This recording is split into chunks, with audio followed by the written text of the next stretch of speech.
Hi everybody, I'm here with Stephen Hickman, a really great illustrator who's illustrated over 400 fantasy and science fiction novel covers. Is that correct?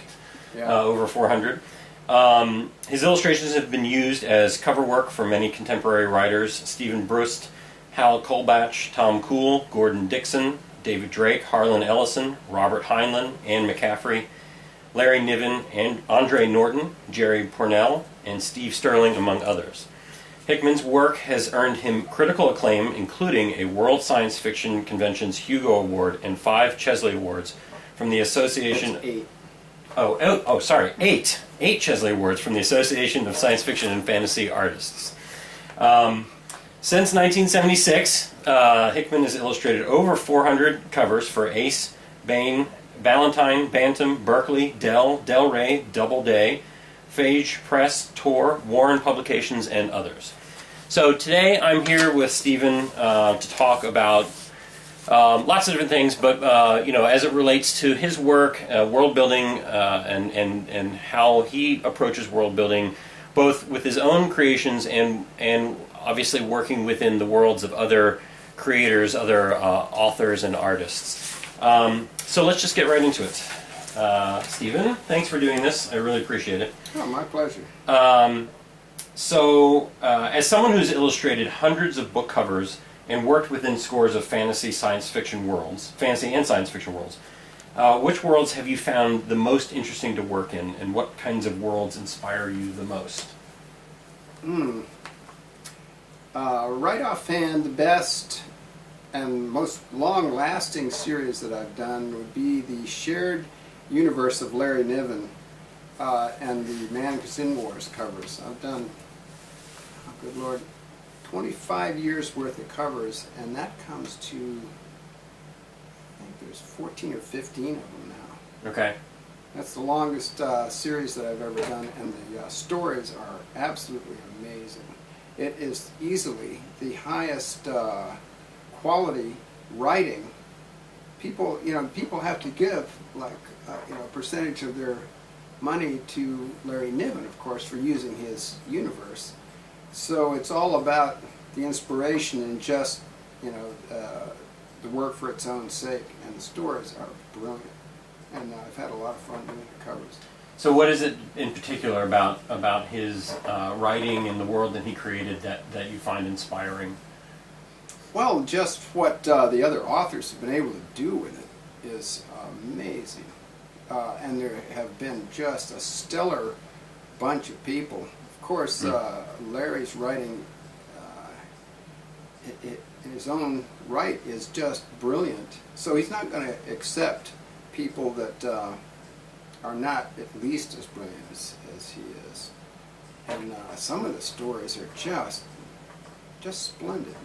They've got a depth of characterization, they've got an involvement with the characters, and that kind of thing is really, really inspiring. When I first started, I knew I was going to be doing a series, so I wouldn't read the stories. And I knew I was going to have to just make up stuff, so I was just making up scenes. And the writers liked the covers and would include the scenes, and when I started reading like the second or third one, I was getting this deja vu because I actually came across a scene that was the first cover in the second book. So it was like I was clairvoyant or something. I was illustrating one installment ahead. So that's kind of an interesting aspect to the job of illustrating a book cover. Is oftentimes what you're sort of saying is that sometimes the artist can affect the story or create a scene that perhaps wasn't there or was only half formed, and help to form it into something that's more believable or interesting than perhaps even the author had imagined initially.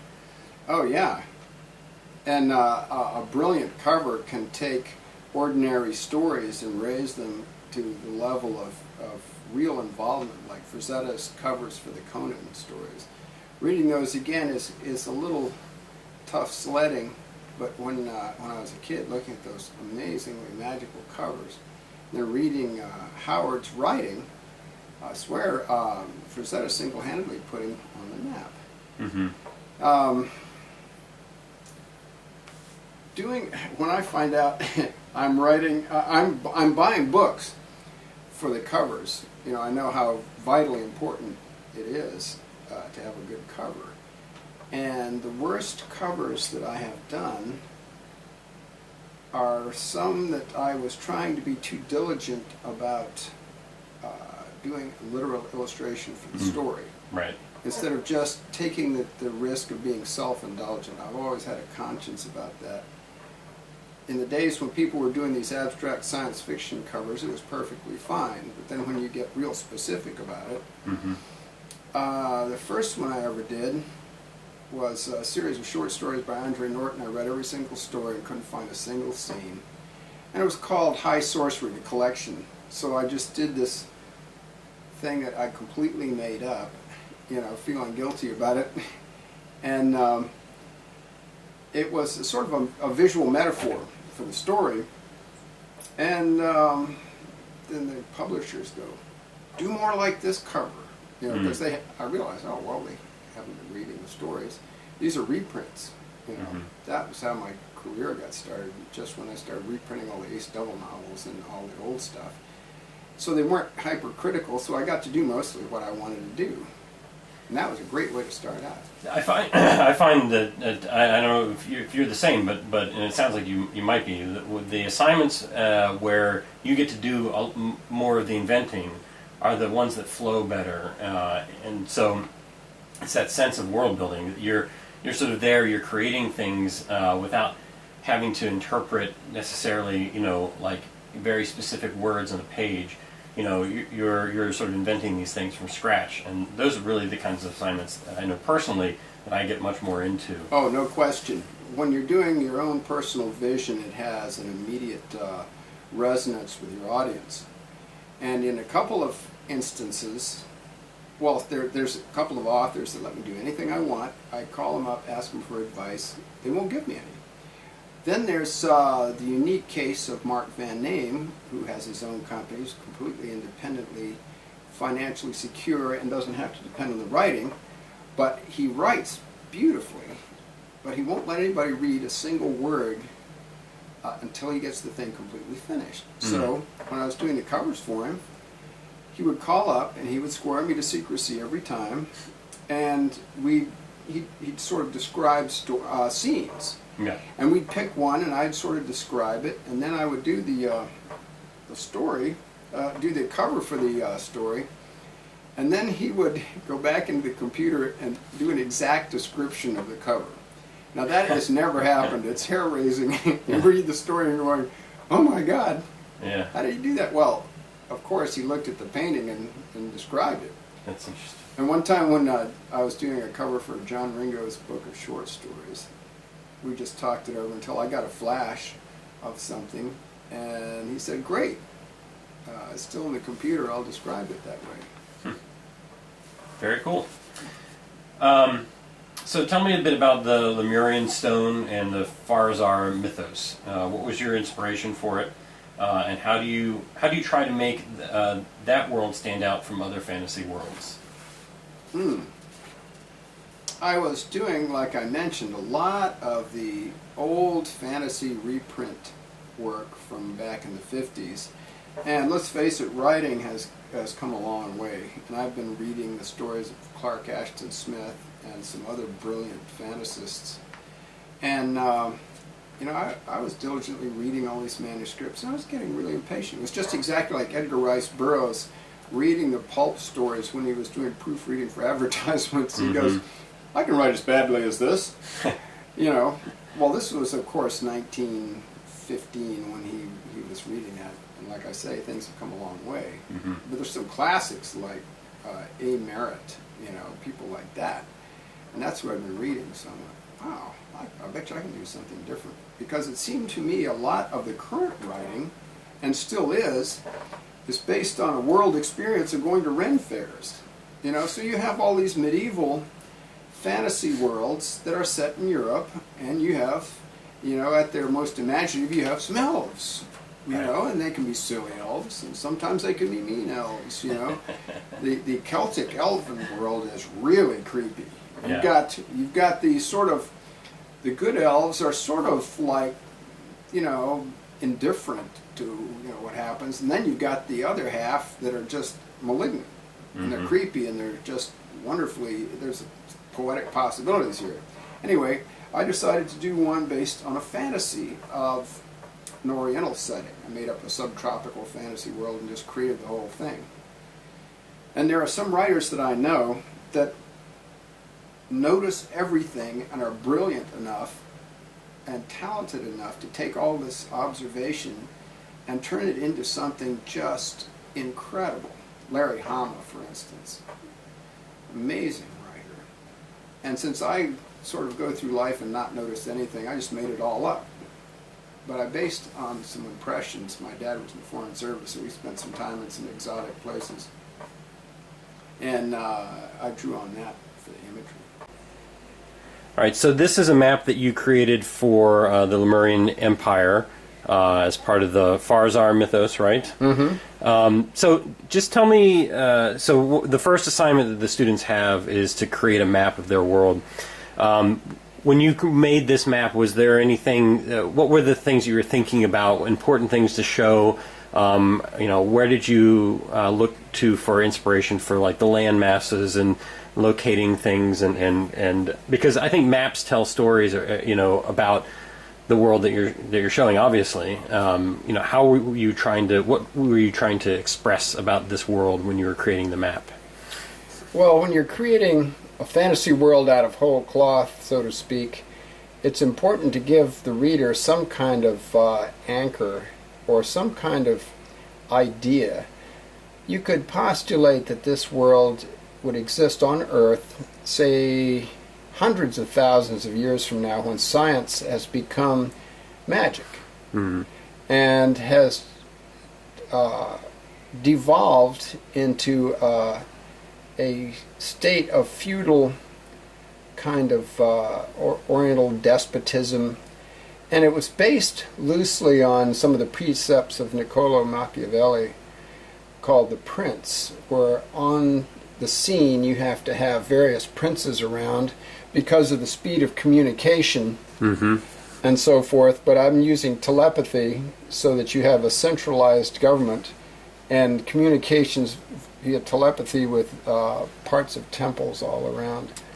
And this could be the land mass of Australia, and I'm visualizing it sliding into Sumatra and Borneo and so forth. Sure. So this is very, very roughly what it might look like. New Zealand has come in here, and some island has popped up from somewhere. As far as that's basically what the word Lemuria was designed to indicate, as a mythical island that sank a long time ago. Right.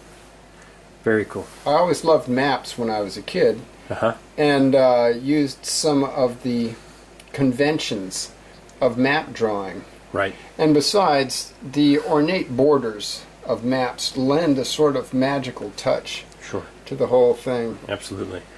Yeah, I also love looking at maps. I mean, in just imagining the stories, even though it's a little dot on the page with the name next to it, some village name, and that's all you're given, but yet you can sort of imagine, these things, what those villagers might do based on how close they are to a body of water, or is it in the mountains, and is it on a main road or not? Is it a trade area? Like, you can just start inventing these stories about every little dot on the page, and I think that's what's really neat about creating a map for your fantasy world.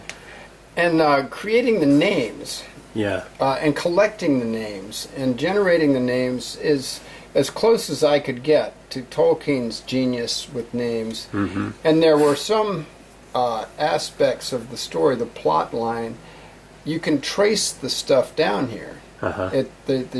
Any place that I mention that takes place in this world, there's this transdimensional stone that just goes off into several different places, but on the Earth that I'm visualizing in the far future, you can trace the action down here. It has 2 or 3 or 4 storylines that tie up at the end.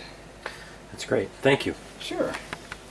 I think that's refreshing, and I agree. I feel like, there's only so much room in the world for, for Middle Earth clones, and there are definitely a lot of properties out there that tread over the same territory, very similar territory over and over again.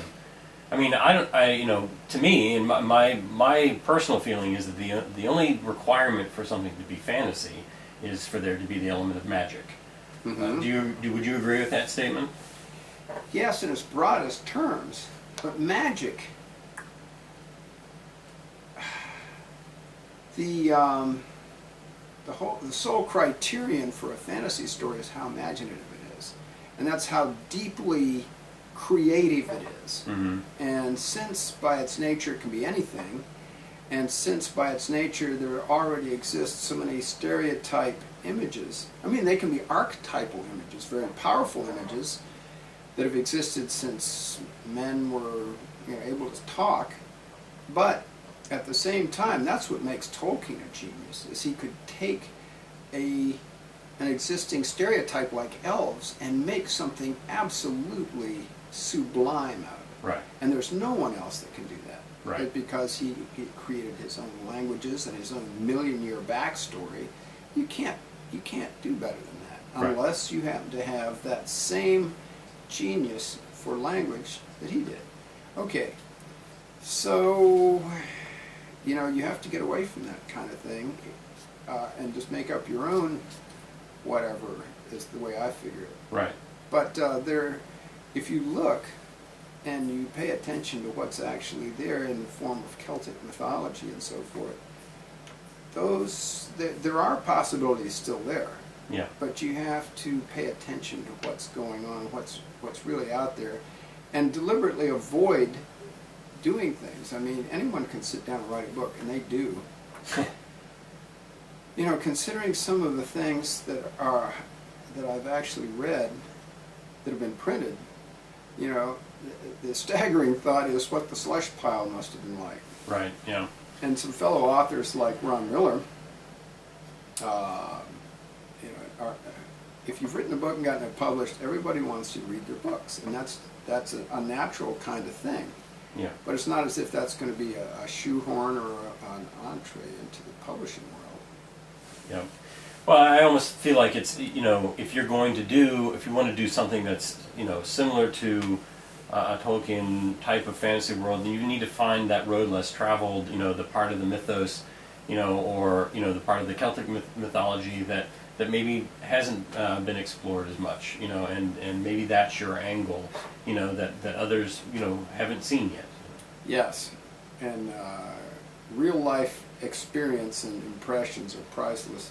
I mean, look at John le Carré when he wants to write The Honorable Schoolboy. He goes to Laos and he's with a group of people that are taking mortar fire, and he's writing his impressions. This guy is absolutely fearless, and that's why his stories are so stellar. Besides the fact that he can write like God's anointed from the first word through the first sentence, he'll just pull you right through. The guy has just this divine talent for writing. But he's bringing something personal to it. He's bringing his own life experiences, which I think is a key point about world building.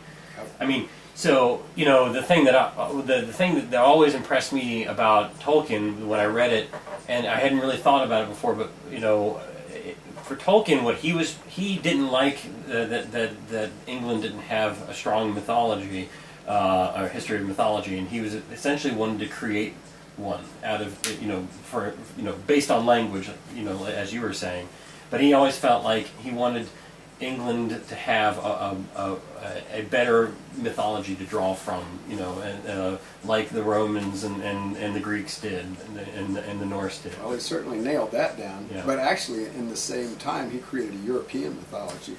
Sure. My dad read those stories and said he was disturbed. He was a very literate gentleman. And he said, it doesn't seem to tie in. I mean, it doesn't tie into any mythos. And I said, Dad, you're not paying attention. What does the word Mediterranean translate into English? He got this thoughtful look on his face and he goes, oh, Middle Earth. Mm. And the magic ring, Mm-hmm. You know, the Ring of the Nibelung. Mm-hmm. And he got this Yeah. light bulb moment, and he said, "Oh, I'm going to read these again." Sure, sure. You know. What do you think are some of the best sources for inspiration when it comes to visually inventing things that don't exist? Oh, no question. You go back to nature. You look at nature and look at natural forms. And you study anatomy. Whoops. That was clumsy. If you want to learn to draw, you have to learn to draw people. And to draw people, you have to learn how to draw a skeleton. And to draw animals, you learn to draw a quadruped skeleton. And it's not as complicated as it sounds. There's only two basic skeletons. You know, apart from reptiles and fish, you know. But if you learn those, that is the basic structure, and that's your range of movement, and that determines how you're able to put things together. You learn how to draw those basic structures, and you look. If you're drawing a dragon, look at pictures of lizards, those specialized scale patterns. Mm-hmm. There is a beauty to that phi ratio. If you're aware that there are fractals and phi ratios in the world, it sort of helps crystallize your being able to observe things. You can look at things from a more educated viewpoint. There are rhythms and structures in the world that are beautiful. But on the other hand, if you want to create a convincing fantasy creature, you don't put bat wings on a gorilla, or you don't put bat wings on a lizard and call it a dragon. You make up things. Mm-hmm. You know, you use that basic structure and then you extrapolate on it. Mm-hmm. Use that as a springboard and step off from there, and you're well on your way. But nature's always ahead of us in the beauty and infinite.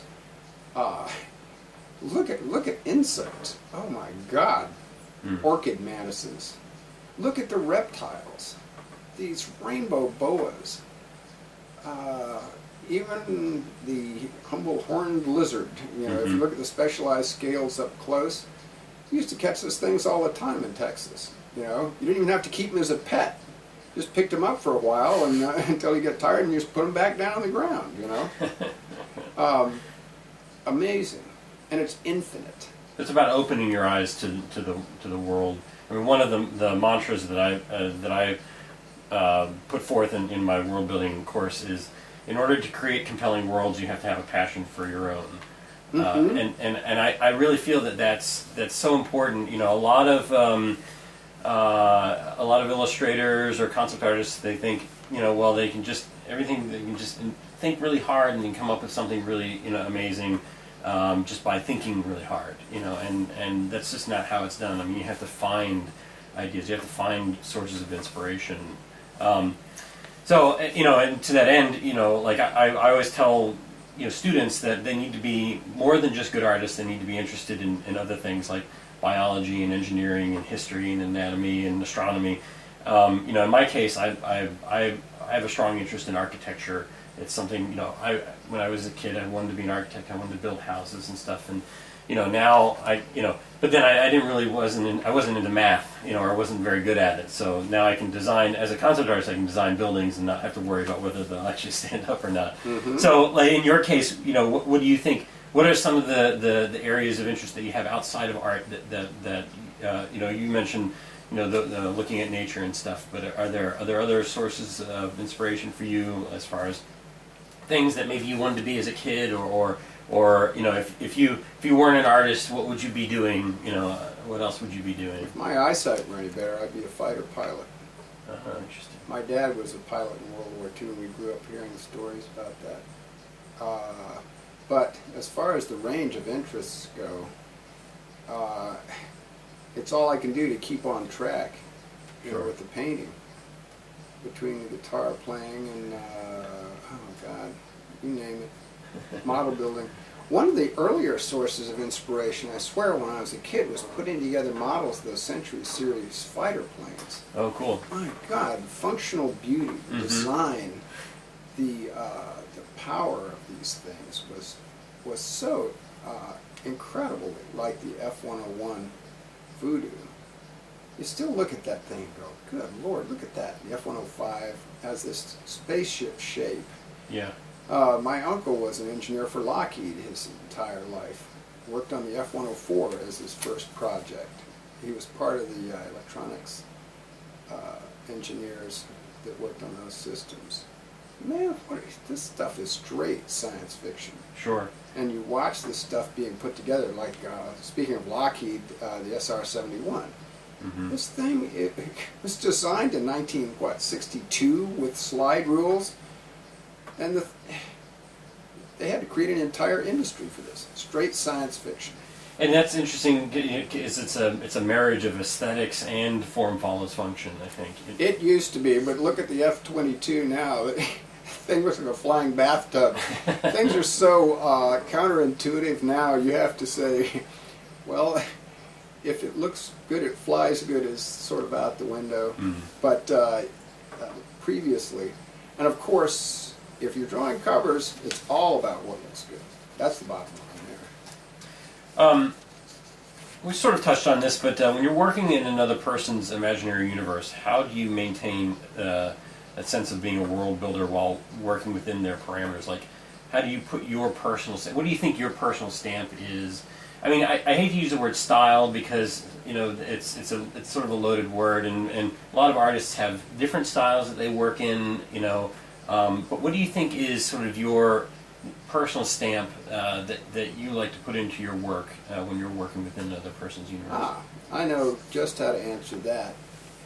My term for that is you develop a vocabulary of personal images. And when I started out, I was just doing stuff, and I did a number of private commissions before I ever got cover work. That's how I was making a living, is doing private commissions. And for whatever reason, I had developed this quirky series of images that were important to me. The gold dome, for instance, that keeps showing up in all my paintings now, was a thing that I just got this flash of, and they sort of float in at the oddest moments while you're doing something else. But you get these ideas and you scribble them down in a sketchbook. That's why sketchbooks are important. I saying this to myself. I started keeping a sketchbook for a while and did all these scribbles, and some of those scribbles turned into the best paintings that whole time period. You scribble it down. It doesn't have to be epic. I'm overly elaborate in everything I do. It's some kind of orchestrated effect. But you don't have to do that. But you develop a series of personal images that are important to yourself, and try and steer the story around to something, or illustrate an aspect of the story that you've got, that in a way that's most important to you, as far as an image that means something to you, because what you're doing is selling a book, and you're doing a little poster. It's like a little movie poster for this book. And it's my firm conviction that your audience responds to something that's like an honesty or a truth that is transmitted to them on a subconscious level. Even people that are not educated in art still have a very strong resonance with this kind of quality. Right. And people will interpret this as saying, I don't know anything about art, but I know what I like. Everybody responds to things like that. And according to psychologists, you're absorbing much more information than your conscious mind is processing. And I think a lot of this goes on a subliminal level. You're not being tricky like subliminal advertising, you're just being honest. Right, yeah. Yeah, and I mean, I too am an advocate of the sketchbook, and also an advocate of all artists, no matter what their career track is, to always try to find time to work on personal work. Because I think that is, like you said, where you start developing that personal visual language. All right, so Stephen, tell me a little bit about this piece and how it relates to the Farzar mythos. Well, very loosely, because anything that uses a sort of subtropical setting and has things that I like in it, I can include in that. Sure.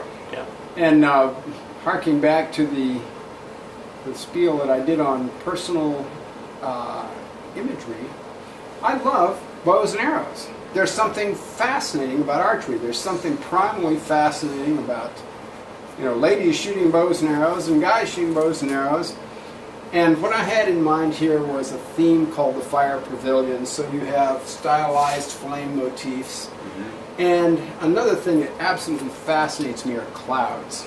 And this needs to be repainted, but the clouds.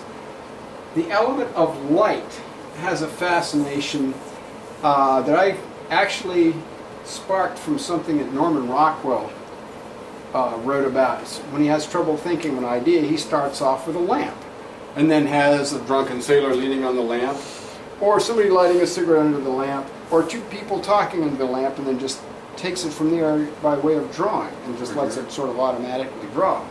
Well, I can't be bothered with that because I have more ideas than I can use. He was doing Saturday Evening Post covers anyway.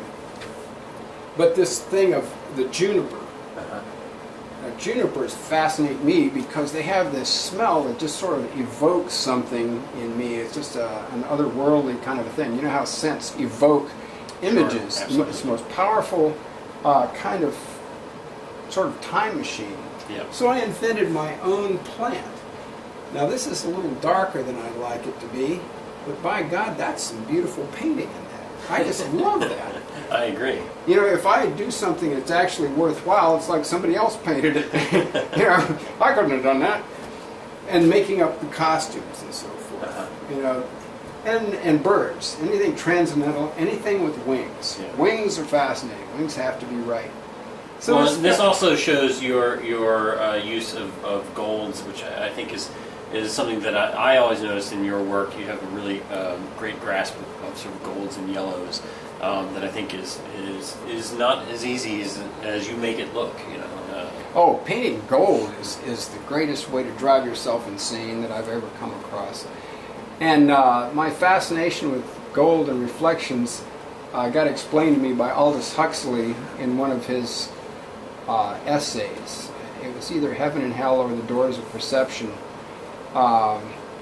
in that it suggests a higher realm to your superego or something. I forget his description. He had the facility for describing implausible things in concrete terms and making them sound good. And besides, you can evoke Aldous Huxley's name and sound intellectual. And so that gave me a good excuse for painting gold. I can trot that one out in the conversation and watch people's eyes glaze over. Great. All right. Well, thank you very much. Thanks. Sure. When I went to art school, you had a choice between commercial art, which was paste ups for advertisements, and fine arts, which was stripe paintings. Mm-hmm. So, fortunately, I went to school with Mike Kaluta. We'd stay up all night drawing pictures, and we taught ourselves how to do all this stuff. They weren't teaching us.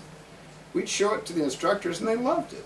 Mm-hmm. They were taking films of it, and they were, using it to showcase the fact that there were people that actually could draw.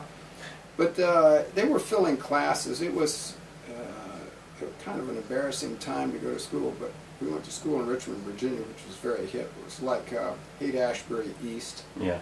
It looked like that. And it was Did you go fun. to VCU? It was RPI when I first started. Oh, okay. And then it switched over to VCU the first year. We had row houses for classrooms. That's how fast it was expanding. And they didn't even have signs that first year. You had to have the address of your classroom, and you'd walk into one of these row houses, and there would be your basic design teacher or something. Interesting. So the last question is, and sort of, again, relates to what we've been talking about, but do you have any suggestions for unexpected sources or resources for finding visual ideas? So like the one that I use as an example a lot with students is I use Google Earth as a really amazing tool to see things around the world that, because, I would traveling is great, and I want to be able to do as much traveling as possible in my lifetime, but I know I'm not going to be able to see everything in the world, and Google Earth is kind of an interesting tool for finding pictures that people have taken in their village in the middle of Siberia or whatever, and then they put it up on Google Earth. And there might be a building there that you would never normally see in your entire life. It wouldn't be in a travel magazine, and you wouldn't necessarily go to that village, but there it is, and you found it by exploring. Do you have anything like that has struck you as sort of an unexpected resource of ideas? Oh yeah. What I do is go through a series of filters.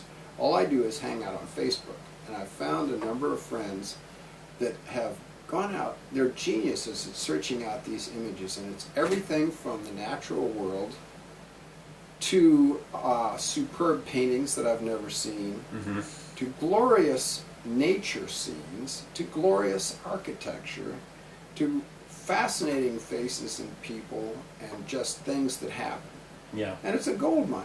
You can sit there and pan it like a stream and create these incredible image files just crammed with inspirational stuff. Back to your thing about the personal imagery, by the way, I found for myself the most absolutely priceless thing for doing personal imagery. And I think that, emphasizing the comment of getting paid to go to school by doing assignments, when you decide to graduate, you want to have a lot of stuff that you want to be able to paint. When I started out, I would think of some ideas, and that was cool, but sometimes I'd sit down and go, I really want to paint something. Couldn't think of a single thing. Then I got started off on this book project and started writing on it, and of course the way I would write a story is visualize the scenes and string them together. And I ended up with a backlog of literally hundreds of ideal scenes to paint. Okay, so write a story, write your own mythos. Petar Maselja, one of the most brilliant modern painters, writes his own stories and illustrates his own books. Well, that's great, and there's a couple of people that do that. It was the single most useful tool. And then when I started doing perspective paintings for the Greenwich Workshop, they were in the process of imploding because they had gotten the Hollywood gleam in their eye and went down the tubes trying to produce movies, which is a mug's game unless you happen to have been there for generations. What I did was just make a list of things that I liked. How can you miss on that? Just make a list of the things that you like best. When I was a kid, I was fascinated with parachutes. You can see a picture of a parachute over there. Just make a list of everything that you think are fascinating. Rainbows, dragonflies, lily pads, various exotic birds, gold domes, exotic semi-tropical landscapes, mountains with cloud shadows, on and on and on. I think that's a really a good point, because a lot of times, people will ask me or other concept artists, like, well, how do you come up with all these great ideas? And a lot of times it's really as simple as combining two things. Two things that maybe were never combined before, and suddenly you have a new thing. A friend of mine, Mark Holmes, he's designing, he's saying for this one video game, he's designing all this fantasy furniture, and people would ask him, well, how did you, these are amazing, nobody's ever come up with ideas like these before for furniture. How do you do this? And he says, well, I take one interesting chair from one source, and then take this other interesting statue from this other source, and I combine them. It's stuff like that. I mean, maybe it's a little more complex than that, but essentially that's what you're doing. You're sort of collecting all this visual information, and you're trying things out. You're trying, combining things in different ways that maybe no one had ever thought of before. But it seems like you've just invented, something out of complete thin air. And oftentimes, it's just about those combinations.